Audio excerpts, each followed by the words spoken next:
Doctor Sreekumar, നേരത്തെ താങ്കൾ പറയുന്നുണ്ടായിരുന്നു ഇനിയും ചെയ്യാനുള്ള ചില പ്രധാനപ്പെട്ട കാര്യങ്ങളെക്കുറിച്ച്. ഇപ്പോൾ മഴ തുടങ്ങി, അതിനുശേഷം ദുരന്തമൊക്കെ ഉണ്ടാകാൻ ഇടയുള്ള പ്രദേശങ്ങൾ ഏത് എന്നുള്ളത് കൃത്യമായി തന്നെ അത് മോണിറ്റർ ചെയ്ത് അവിടെയുള്ളവർക്കൊക്കെ നൽകാനുള്ള നിർദ്ദേശങ്ങൾ. പക്ഷേ അതിനു മുൻപ് സാധാരണ നമുക്കറിയാവുന്ന പോലെ എല്ലാ മഴക്കാലത്തിനു മുൻപും ചെയ്യുന്ന ചില കാര്യങ്ങൾ മഴക്കാല പൂർവ്വ ശുചീകരണം എന്ന് നമ്മൾ അതിനെ വിളിക്കുന്നതാണ്.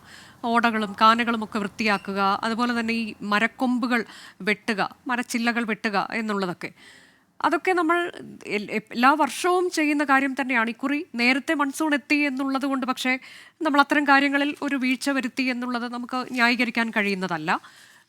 ശക്തമായ കാറ്റ്, അത് പ്രതീക്ഷിക്കുന്നതിനും അപ്പുറത്തേക്കുള്ള കാറ്റ് ഇത്തവണ വീശിയിട്ടുണ്ട് എന്നുള്ളതും ശരിയാണ്. എങ്കിൽ പോലും നമുക്ക് കുറച്ചുകൂടി ഇതിൽ കാര്യക്ഷമതയോടെ പ്രവർത്തിക്കാൻ കഴിയുമായിരുന്നില്ലേ എന്നൊരു സംശയം. ഈ വരുന്ന അപകടങ്ങളുടെയൊക്കെ വാർത്തകൾ എല്ലാം മരം വീണ് ഉണ്ടാകുന്ന നാശനഷ്ടങ്ങൾ, വീട് തകരുന്നു, അതുപോലെ മരണം സംഭവിക്കുന്നു, ഇപ്പോൾ ട്രെയിൻ ഗതാഗതം തടസ്സപ്പെടുന്നു എന്നൊക്കെയുള്ളത് നമ്മൾ അത്ര കേൾക്കുന്നതല്ല. വന്ദേ ഭാരതിൻ്റെ പോലും യാത്ര ഏറെ വൈകിയാണ് ഇപ്പോൾ നടന്നുകൊണ്ടിരിക്കുന്നത്. അപ്പോൾ അങ്ങനെ ഈ കുറച്ചുകൂടി നമുക്ക് കാര്യക്ഷമതയോടെ പ്രവർത്തിക്കാൻ കഴിയുമായിരുന്നില്ലേ ഡോക്ടർ ശ്രീകുമാർ? അതെ, തീർച്ചയായിട്ടും നമുക്ക് ആ ഒരു തലത്തിലേക്ക് നമുക്ക് ഉയരണം. അതാണ് വേണ്ടത്. കാരണം നമ്മളിപ്പോൾ എപ്പോഴും ആ സമയത്ത് എന്താണോ സംഭവിക്കുന്നത് അതനുസരിച്ചിട്ടുള്ള ഒരു പ്രതികരണം മാത്രമാണ് നമ്മുടെ ഒരു എന്താണ് നമ്മുടെ ഒരു ശൈലിയായിട്ട് മാറിയിട്ടുണ്ട്. ഇത് മാറണം, തീർച്ചയായിട്ടും മാറണം. നമുക്ക് ഇത് മുൻകൂട്ടി കാണണം, മുൻകരുതലുകൾ എടുക്കേണ്ടതായിട്ടുമുണ്ട് എന്നുള്ളതാണ്. ഇപ്പം മലയോര മേഖലകളെ സംബന്ധിച്ചിടത്തോളം ഒരുപാട് നീർച്ചാലുകളുണ്ട്. ഈ നീർച്ചാലുകളിലൊക്കെ മണ്ണടിഞ്ഞ് അല്ലെങ്കിൽ മരങ്ങൾ വീണ് ബ്ലോക്കായിട്ടുള്ള സ്ഥലങ്ങളുണ്ട്. ഇതൊക്കെ തന്നെ നേരത്തെ ഉള്ള മുന്നൊരുക്കങ്ങൾ, മൺസൂണിന് മുന്നിലുള്ള മുന്നൊരുക്കങ്ങൾ എന്ന രീതിയിൽ അത് മാറ്റി ക്ലിയർ ചെയ്ത് വെള്ളം സുഗമമായിട്ട് ഒഴുകേണ്ട ഒരു അവസ്ഥ ഉണ്ടാക്കി കൊടുക്കുക എന്നുള്ളത് വളരെ പ്രധാനപ്പെട്ട. ഇപ്പോഴും നമുക്കത് ചെയ്യുന്നുണ്ട്. അത് ഓരോ തവണയും നമ്മളിങ്ങനെ ഓരോന്ന് വന്നു കഴിയുമ്പോൾ പറയും. ഇപ്പൊ കോടതി പോലും ഇടപെടുന്ന സന്ദർഭം ഈ കഴിഞ്ഞ ആഴ്ചയും കോടതി രൂക്ഷമായി വിമർശിക്കുകയാണ് സർക്കാരിനെ. കാനകൾ വൃത്തിയാക്കിയിട്ടില്ല. ഇപ്പം എറണാകുളത്തിൽ പോലും എല്ലാ ഇടങ്ങളിലും നമുക്കറിയാം ഇത്. ഇപ്പം നമ്മൾ താമസിക്കുന്ന തൊട്ടടുത്തൊക്കെയുള്ള കാഴ്ചകൾ എല്ലാ മഴക്കാലത്തും നമ്മൾ എങ്ങനെയാണ് കാണുന്നത് എന്നുള്ളത്. നഗരത്തിലൊക്കെ ഒരു മഴയ്ക്കുണ്ടാകുന്ന വെള്ളക്കെട്ട്. അപ്പോൾ അത് എന്താണ് അതിലൊക്കെ ചെയ്യാൻ പറ്റുന്ന രീതിയിലേക്ക് ചില കാര്യങ്ങൾ ചെയ്തുകൂടെ എന്നൊക്കെയുള്ള കോടതി പോലും ചോദിക്കുന്നു. പക്ഷേ അപ്പോഴും നമ്മൾ എന്തുകൊണ്ടാണ് ഇതിലൊരു കാര്യക്ഷമത ഇല്ലായ്മയുണ്ടോ ഡോക്ടർ ശ്രീകുമാർ? അതോ പരിമിതികളുണ്ടോ? അതെ, അല്ല, പരിമിതികൾ എന്ന് പറഞ്ഞാൽ ഇതിനകത്ത് ഈ പറഞ്ഞ പോലെ നമുക്കൊരു സ്വയം ഒരു ബോധം കൃത്യമായിട്ടുണ്ടാകണം. പ്രത്യേകിച്ച് അഡ്മിനിസ്ട്രേഷൻ എന്നുള്ള രീതിയിൽ വരാൻ പോകുന്ന കാര്യങ്ങളെപ്പറ്റി കൃത്യമായിട്ട് അറിയുകയും അതനുസരിച്ചിട്ട് നമുക്ക് എല്ലാ പഞ്ചായത്തുകളിലും ഇപ്പം നമ്മൾ നോക്കുകയാണെങ്കിൽ അത് ചെയ്തിട്ടില്ല എന്ന് നമുക്ക് പറയാൻ പറ്റില്ല. എനിക്ക് പല സ്ഥലങ്ങളിലും നമ്മൾ നേരിട്ട് പോകുമ്പോൾ നമുക്കറിയാം അതിനുവേണ്ടിയുള്ള മുന്നൊരുക്കങ്ങൾ ചെയ്ത പല പഞ്ചായത്തുകളും അതുപോലെ തന്നെ ഡിപ്പാർട്ട്മെൻറ്റ്സുകളും ഉണ്ട്. അപ്പോൾ നമുക്ക് അങ്ങനെ എല്ലാവരും ചെയ്തിട്ടില്ല എന്ന് പറയാനും നമുക്ക് സാധിക്കില്ല. പക്ഷേ കുറേയൊക്കെ ആൾക്കാർ ഈ കാര്യത്തിൽ നല്ല അലംഭാവം കാണിക്കുന്നുണ്ട്. നേരത്തെ ഇവിടെ അനുജ സൂചിപ്പിച്ച പോലെ തന്നെ ഈ മരം വീഴുന്ന അത് വളരെ പ്രധാനപ്പെട്ട ഒരു കാര്യം. അതുപോലെ തന്നെ കഴിഞ്ഞ ദിവസമാണ് തൃശ്ശൂർ ഞാൻ നടന്നുകൊണ്ട് വന്നുകൊണ്ടിരുന്ന സമയത്താണ് ഒരു വലിയ ബിൽഡിങ്ങിൽ നിന്നും ഒരു വലിയ ഒരു റൂഫ് അത് അടർന്ന് താഴേക്ക് വീഴുന്നത്. അപ്പോൾ അന്ന് മേൽക്കൂര വീഴുന്നത്. അപ്പം ഇത്തരം കാര്യങ്ങളൊക്കെ അപ്പോൾ അവിടെ നേരത്തെ അതിൻ്റെ സ്റ്റെബിലിറ്റി, അതെ ഞാൻ അതിൻ്റെ സാക്ഷ്യം വഹിച്ച ഒരു വ്യക്തിയാണ്. അപ്പോൾ അത് സുരക്ഷിതമാണോ മേയർ പറയുന്നത് അതിലൊരു വീഴ്ച വന്നിട്ടില്ല എന്നുള്ളതാണ് മേയർ പറഞ്ഞത് നമ്മളോട്. പക്ഷേ അത് തൂങ്ങിക്കിടക്കുന്നതിന് ദൃശ്യങ്ങൾ നമ്മൾ തന്നെ പിന്നീട് പുറത്ത് വിട്ടതുമാണ്. അപ്പോൾ അത് വീഴ്ച വന്നിട്ടില്ല എന്നുള്ളത് എന്തുകൊണ്ടാണ് അവിടെ ഒരു അലംഭാവം സംഭവിച്ചിട്ടില്ല എന്നത് കോർപ്പറേഷൻ പറയുന്നത് നമുക്കറിയില്ല.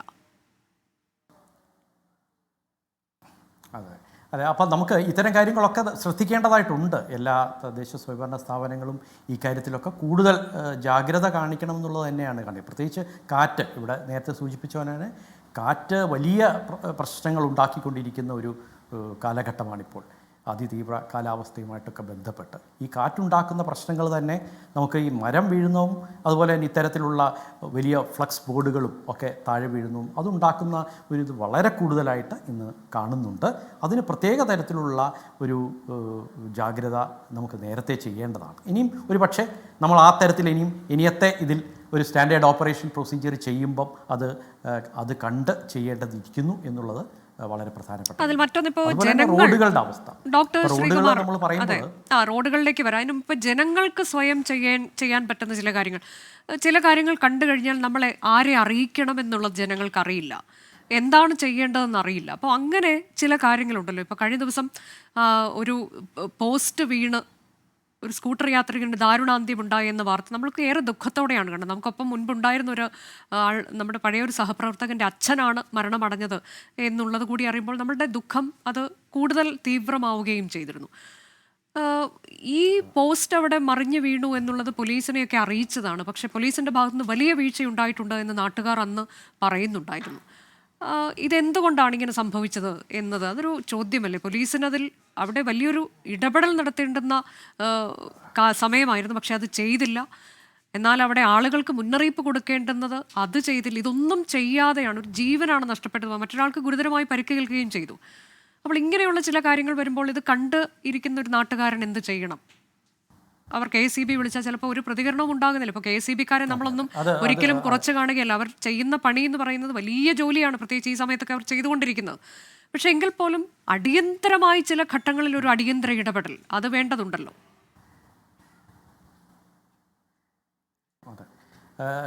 ശരിയായിട്ടും നമ്മൾ ഈ ജനങ്ങൾ തന്നെ ചില കാര്യങ്ങൾ അറിയേണ്ടതായിട്ടുണ്ട്. നമ്മളിപ്പം ഈ ഇലക്ട്രിക് ലൈൻ പൊട്ടി ഒരുപാട് പ്രശ്നങ്ങൾ ഉണ്ടാവാനുള്ള സാധ്യതയുണ്ട്, പ്രത്യേകിച്ച് മലയോര മേഖലകളിലും അല്ലാത്ത സ്ഥലങ്ങളിലും ഇപ്പം മരം വീണിട്ടുമൊക്കെ. ഇത് നമുക്ക് അറിയിക്കേണ്ട ആരാണ്? ഈ കാര്യത്തിനെ പറ്റി ഒരു കൃത്യമായിട്ടുള്ള അവബോധം അവിടുത്തെ ജനങ്ങൾക്കുണ്ടാകേണ്ടതായിട്ട്. അതുപോലെ തന്നെ പോലീസിനെ അറിയിക്കേണ്ട എവിടെയാണ് വിവരങ്ങൾ നൽകേണ്ടത്. ഇനിയും ഡിസ്ട്രിക്ട് എമർജൻസി ഓപ്പറേഷൻ സെൻറ്റേഴ്സ് ഉണ്ട്. ഈ കാര്യങ്ങൾ അവിടെ അറിയിക്കേണ്ടതാണെങ്കിൽ അവിടെ അറിയിക്കാനുള്ളത്. ഇത്തരം കാര്യങ്ങളിൽ ജനങ്ങൾക്ക് വേണ്ട ഒരു അറിവ് ഇല്ല എന്നുള്ളതും നമുക്ക് മനസ്സിലാക്കേണ്ടിയിരിക്കുന്നു.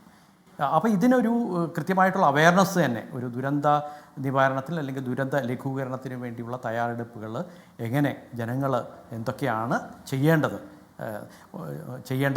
അറിയിക്കുക എന്നുള്ളത് മാത്രമല്ല, സ്വയം എന്തൊക്കെ ചെയ്തുകൂടാ, എന്ത് ചെയ്യണം എന്നുള്ളതിനെപ്പറ്റി ഓരോ ദുരന്തമായിരിക്കും ഓരോ സ്ഥലങ്ങളിലും നടക്കുന്നത്. അതനുസരിച്ചിട്ടുള്ള ഒരു അവയർനെസ് അത് തീർച്ചയായിട്ടും ഉണ്ടാവണം. അത് ഇപ്പോഴും കേരളത്തിൽ ആ ഒരു ആറ്റിറ്റ്യൂഡ് അത് ജനങ്ങളിലേക്ക് നമുക്ക് ഇൻകൾക്കേറ്റ് ചെയ്തെങ്കിൽ മാത്രമേ നമുക്ക് ഈ ദുരന്തങ്ങളെ നമുക്ക് അതിജീവിക്കാൻ സാധിക്കുള്ളൂ.